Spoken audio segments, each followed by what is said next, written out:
Corvette Racing are one of the mainstays of the IMSA WeatherTech Sportscar Championship. Win or lose, and they've won a lot over the last 2 decades. The current drivers of the famous number 3 car wouldn't want to be anywhere else. I grew up around IMSA watching my dad compete in the early to mid 90s.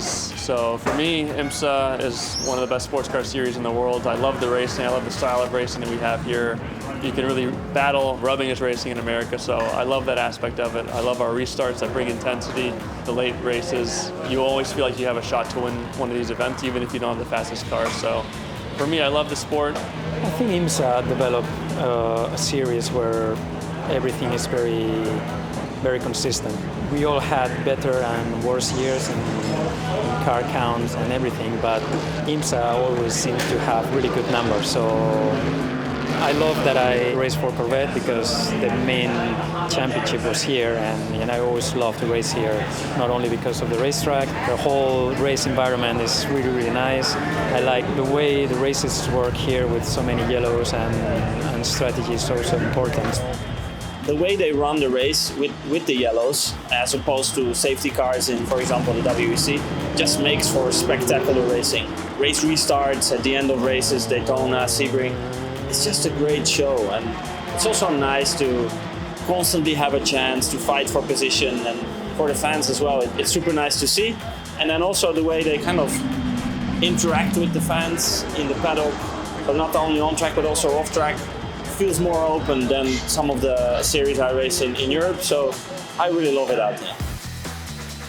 IMSA is famous for its friendly paddock and driver access, putting the fan experience first. But the level of drivers is second to none, with some of the best international talent, as well as young racers coming over from single-seaters. You see a wide range of drivers, young guys coming in from the junior formulas in America that some guys try to go to IndyCar, they don't make it, come over to our side, and it's cool to see those guys grow in our sport because in sports car racing you can't have a long career, and I think guys get kind of focused on open wheel at a young age, and once they kind of see the sports car career path, it opens a lot of eyes, and you can have a long career here, which is amazing.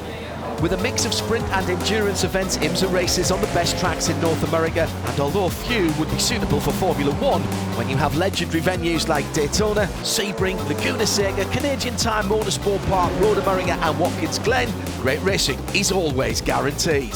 The talk of the day is always track limits, track limits, track limits, and here you just have natural track limits, except for COTA, but everywhere else, if you go off, you have a problem, and in my opinion, that's the way it's supposed to be. Of course, there's a lot to say about safety, but I'm not sure that always having this much runoff is actually so much safer. I mean, we still see big crashes in Spa, and it's not like Sebring is terrible for big crashes. So in the end, I just love this way more. It's old school racing, and that's the way it's supposed to be. I always love to be here. I mean, I like this kind of racing, so looking forward to be able and lucky to be able to run the best championship on the best racetracks here in America. I feel like lately, this is where I belong. People love racing in America. It's all I really know. I've only really done Le Mans in Europe, so I haven't traveled a ton, but I do love the racetracks we have here. It's all old school.